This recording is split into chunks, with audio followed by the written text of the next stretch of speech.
Hey, good evening, and welcome to the live stream here. My name is Phil. I'm the founder of the Guided Growth Syndicate, and I am here with Will. And Will is the brains behind the AI and chatbots that we're going to be using. So, Will, if you want to give us a bit of an introduction about yourself. Yeah, that's fine. Like from the past too, I'm still Will. I possess a background in computer electrical engineering. I currently hold a degree in cybersecurity. I've spent over a decade working across numerous governmental agencies covering a wide range of IT areas. I currently am working towards my master's degree in artificial intelligence and machine learning. I'm simply enthusiastic about all things tech, and I take extreme pleasure in sharing my insights, whether it's positive or negative or even indifferent. I believe that information and knowledge should be shared. I strive to educate those intrigued and by the influence of technology on not just business operations, but how it affects you as a whole. My ultimate goal is to empower and share knowledge with anyone who seeks it.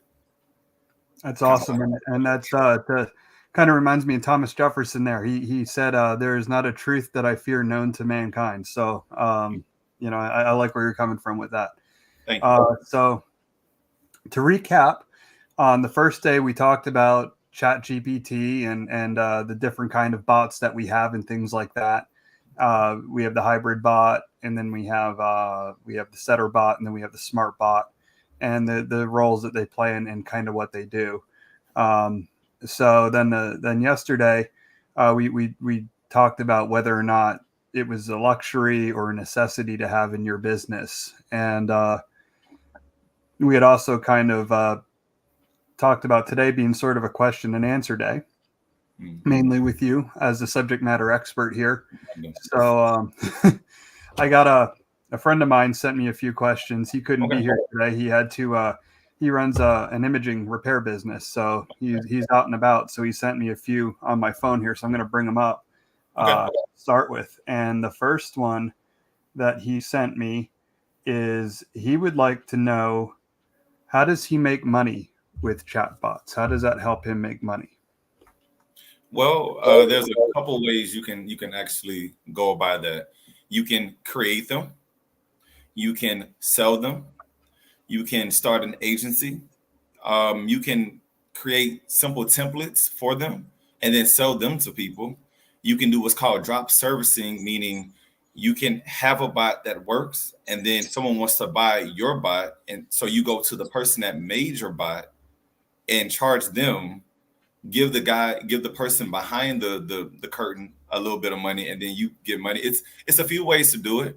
Like I said, the biggest thing about chatbots is getting those potential clients that are there, or that are just kind of browsing around, kind of keeping that interest. What you really want to do is have a bot that's set up to where it gets the information that you need up front very quickly. That way you can start sending them emails and things of that nature. It's slight advertisement, yes, but you can have more of a custom feel with that person, especially if you have this thing called a transcript that runs behind the scene. So you can see all the real questions, all their interactions.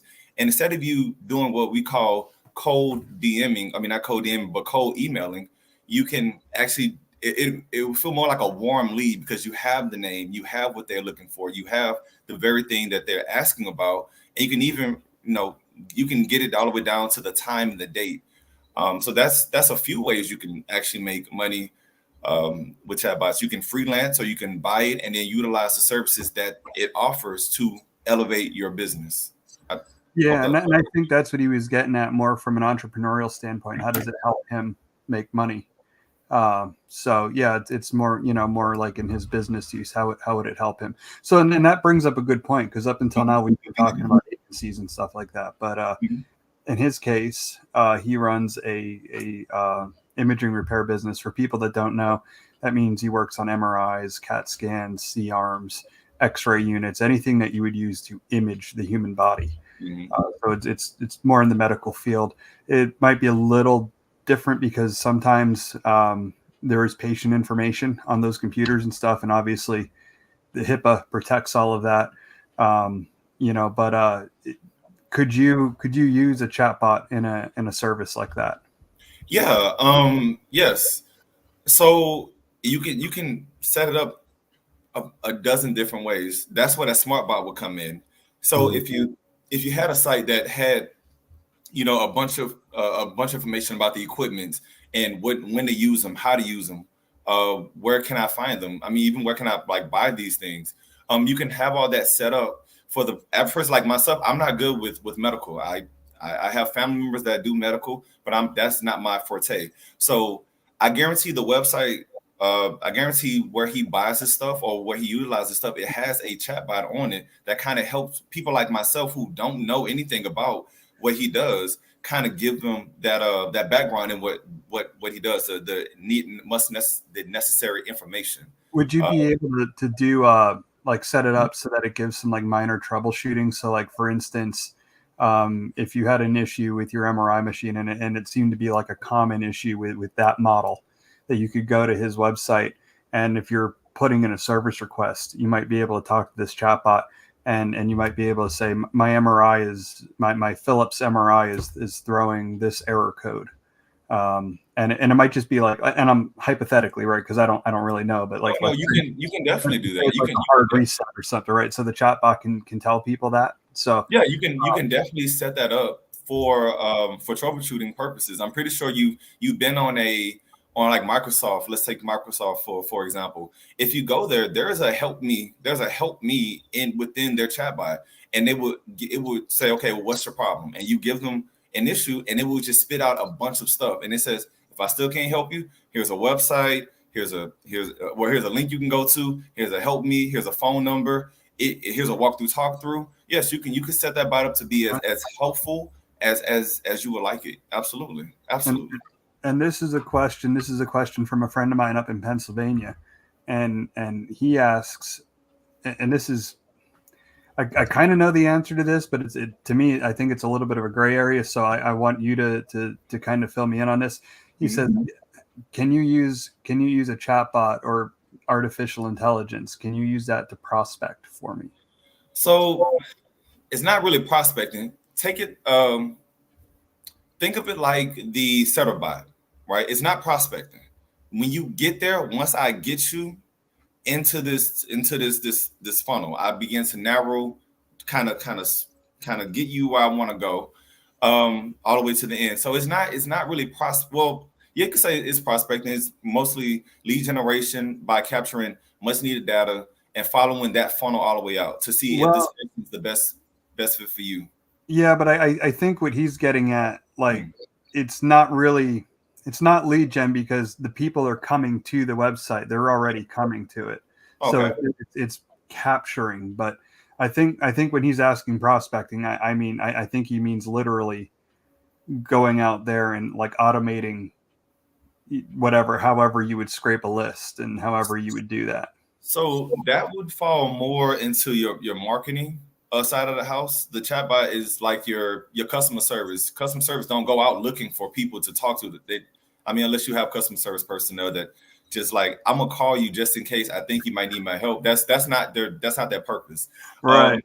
You can always run an advertisement to the chatbot, and then once the chatbot gets you, it starts to funnel automatically. I'm pretty sure you've seen that, on Facebook or Instagram, where you click, they say, hey, just send me, I'm interested. And once you click it, you're in the funnel, it goes directly to them, to the bot. And then the bot starts asking you questions, starts talking to you and trying to get pertinent information from you before it sends you this link that you can make $1 million off of or something like that. So no, Right. it won't go out and actively prospect. No, that's all marketing. That's all you trying to do the word of mouth or trying to do the clickbait or anything of that nature. But the chatbot is your customer service. That's your employee. That's your person that's sitting behind the scenes waiting on people to come in, and then they grab them from there. Like once you're in the house, it's like I can walk you through the house very, very And easily.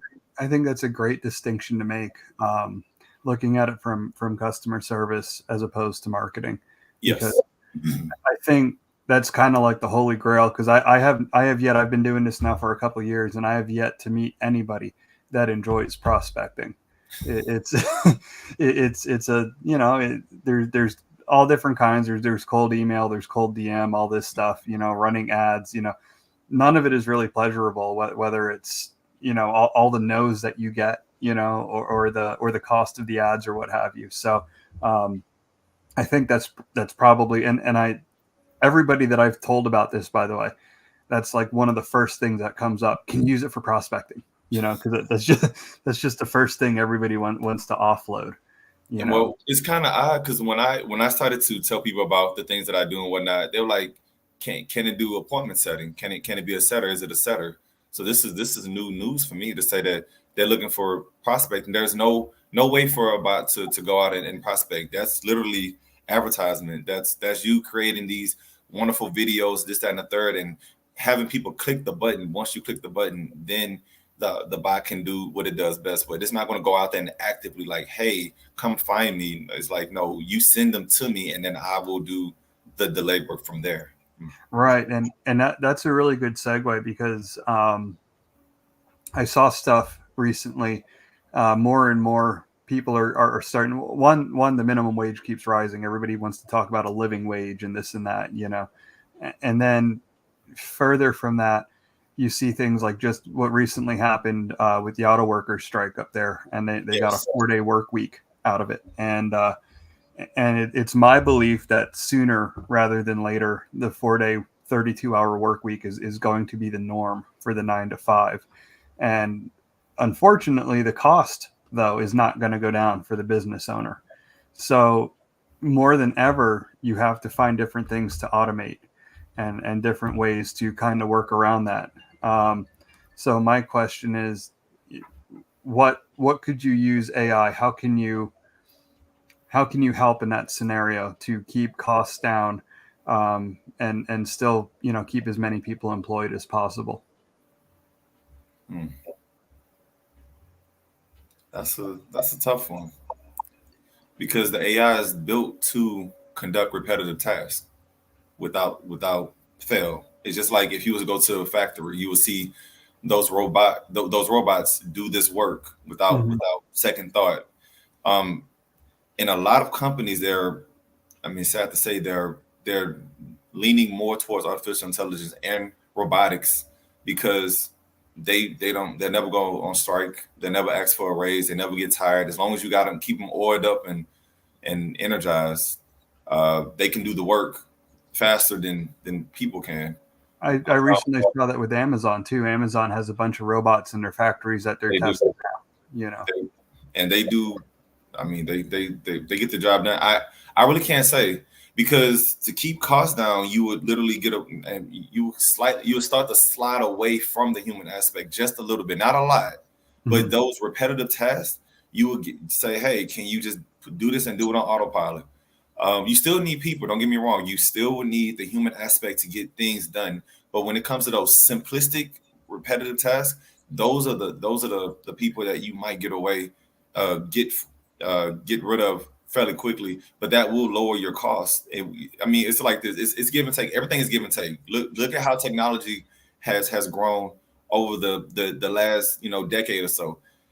It's all about give and take. At one point you walked, and then at another point you did horses, then you had carriages, then you had people did skateboarding, bicycles, this, that, and the third, and now you have cars. Notice the trend. After a while, like what horses became obsolete, and this became obsolete. Now the new thing is electric energy. Coal is becoming obsolete. Gas is on the way out. So. Well, it's neat that you brought that up, because one thing that I'm a big history buff, and one thing that I found fascinating when we transitioned from the horse and carriage, to the car, to the automobiles, it was a new technology. It was faster, got people where they wanted to go a lot quicker and stuff like that.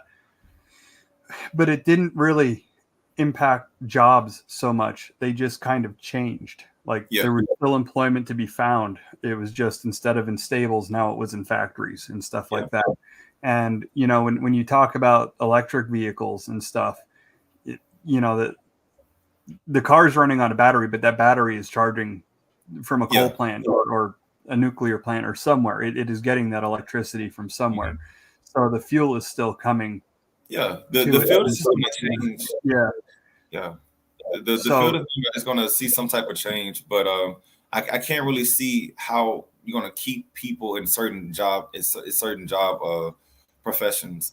Like I said, if it's simple, if it's something that can be automated, they're going to automate it. I'm pretty sure you've seen that automation is literally taking over pretty much just about anything and everything that you touch or that you see. So if it's an automated, the job that can be automated, things are gonna shift to the left just a little and bit. think about, when we were kids, you'd go to the grocery store, you had a cashier, you paid the cashier, you moved on. You went to a fast food restaurant, you ordered your food, and then the cashier had to, sometimes they just literally yelled to the back or whatever they did, but then they counted out your change and gave it to you. And then slowly that started to kind of shift. You started to see self checkouts. You started Yes. and at registers at fast food places, it went to like, after you would give them money, right, they would just type it in. Like, you'd give them a $20 bill, they type it in, and there was this little well, and the change would just come spewing out into this well, and you'd pick up the change and they'd give you the bills back. And then that went to ordering at kiosks. Yep. And they started to, anything that was repetitive, like you're saying, anything that was repetitive, they look. But at the end of the day, people still had jobs, still have the human aspect in there. So like I said, like you said, it doesn't impact too much. It just changes the dynamic. That's all it does. So, and what's really interesting too, recently, there's been such a pushback against self checkouts, and I'll be honest, I have a love-hate relationship with them. If I'm in a hurry and I only have like one or two items, I think it's fantastic. But if I, if there's no line, I will go to the human, and just so I can talk to them, say, hey, how's your day going, and have them, ask me the same thing. But it's funny because a lot of these big box stores were trying to go complete self checkout. They were trying to eliminate the cashier position altogether, and there's been such a pushback that the wave is going the opposite way, and they're eliminating self checkouts. So is that something? If you were to invest in AI, if somebody was to say buy a chatbot that we were, that we're selling here, is that something that they have to worry about, that there'd be this pushback and that their investment would become a sunk cost?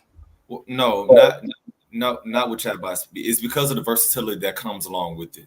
It's not taking anyone's job. You can make the chatbot simple. It can be a tour guide.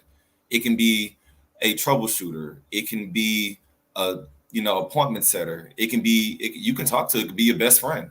It's versatile. It's not taking any when it's on your site. It's not taken away from your site. You engage with it when you want to engage with it. You have all the power when it comes to that. It's not going to stop It's not going to stop your site from running. If it's there, it won't stop it. If it's not there, it's just an added help or added support. Like I said, it's just customer support. It is something that's going to help you and your future customers get the information they need in a clear, concise, and very quick manner. That's really all that these chatbots are for. You can program them to do just about anything. If you want them to know about a sale going on, you can put that. If you want them to know about a prospecting event that's going on, if you want to know, hey, my website is changing, check out the new link. It's already there. It's not stopping the entrepreneur from making any money. So as long as it's not stepping on the toes of an entrepreneur, there's no blowback, when it comes to having a chatbot at all. Yeah, and I agree 100% with that assessment, because here's the thing: an entrepreneur, they always start out solo. I mean, sometimes they have partners, but even if they have partners, they're still doing everything. They're answering the phones, they're answering the emails, they're getting these questions over and over again until they make enough money that they can afford to replace themselves with a receptionist or an appointment setter or something like that, who are then answering these repetitive questions over and over again. And I've done jobs in the past that were very repetitive, and I can tell you, and I'm sure you have too. I'm probably 99% of our audience has, right? Like it's super annoying. Like there's probably days like, if I get one more question about X, Y, or Z, and then that person calls and asks about X, Y, or Z, you know, and that now your receptionist or your setter's just not in a good mood. Like maybe they had a bad week at home for some reason, or maybe they're excited about an upcoming trip. So on Friday, they're just trying to blow through the day, to get it over with. I mean, that's human nature. It happened. I'm not saying that makes them bad people, because we all do it. We all get excited. We all have bad days. We can't help it, and sometimes it shows even when we don't want it to. And that's kind of the nice thing about a chatbot is they never have a bad day. They're never excited to get off of work. They just do their thing 24/7. Yep. And I think that's really, really important. And when you're starting out, when you're in that position, you're looking, I mean, money is tight, and you're making that investment. So you have to decide, do you want to invest in a person, or do you want to invest in technology? And depending on the application, if it's something that's doing a repetitive task over and over and over again, why not invest in technology? I mean, if we're talking something a little more dynamic, obviously you want that human element. Absolutely. But that it's I forget where I heard it, and I'd love to give the person credit, and I hope they're watching and that they can like throw a comment up saying, hey, it was me. But somebody was talking about digital marketing being a flooded market, and people wanting to get into it. Like there's so many of it, the market's flooded. There's no room for anybody. And his response is, it's flooded in the same way an area would be flooded, like with a storm surge or a river overflowing or whatever. It's that bottom floor that takes on all the water. If you're on the top floor, you're still safe. Yeah. So why not, if it's a flooded market, why not fill that bottom floor with bots and stuff like that can do the job for you? That doesn't necessarily, they're not, I don't want to, how can I put this? You can have that, the bottom rung of your business, which you need done, that repetitive nature, you can have that done, and you can have that done by a bot. So it saves you time, it saves you money, and it saves you that headache and allows you to climb up that much quicker. Yeah. That's what I would recommend. It's also a little bit cheaper. Like I said, if it's gonna bring you in, it's a lot cheaper. It'll bring you in a lot more. It's more advantageous. Like I said, due to its versatility, you can get a little bit of all the things that you need from people in that aspect, minus the dynamic roles, if that makes any sense. Right. Yeah. And I mean, and I guess that would sort of, if I was going to pick a drawback to automating these repetitive nature positions, is those are really good for learning. And if you want to bring people up through the ranks in your business, you want to give them something to start with, where even if they screw up, they get to go up to bat again, and until they get it down. So I think that would be a caveat, something that I'd be a little concerned about, because now there's no more entry level jobs, right? The chatbot is doing most of the entry level work in your business. So when you're looking to bring something in that has that, where you need more range, you got to kind of hope that these people can learn on the job quickly, or that they've had experience elsewhere. Is that something that you can speak to a little bit? Like, well, I believe that, the entry level jobs might be getting slightly moved, but if it will kind of put people in a better position. Think about it. You are no longer an entry level person. You are now mid grade or above. You starting off at the middle floor instead of at the bottom. So in my opinion, I would let the AI do the level 1 tasking, which forces me to be in a level 2 or higher position, something that the AI cannot do. So I honestly think it's a win. You get rid of the small stuff. They do. I'm qualified to do bigger stuff. I can put that on my resume, and it makes me look that much. It makes me look inherently that much better. And I mean, by default, because I did start at the ground floor. I'm a little above the ground floor, which, I mean, it just makes me look good. I see no downside to this. It just depends on how you want to look at it. Some people may look at it like, well, it's taking my job. I'm like, well, no, it's going to force you to work a little bit harder and get to that get to a higher level position. Evolve a little bit, and Yeah, that's it's just something. motivation. It's just motivation. That's all it is. Yeah. Just motivation.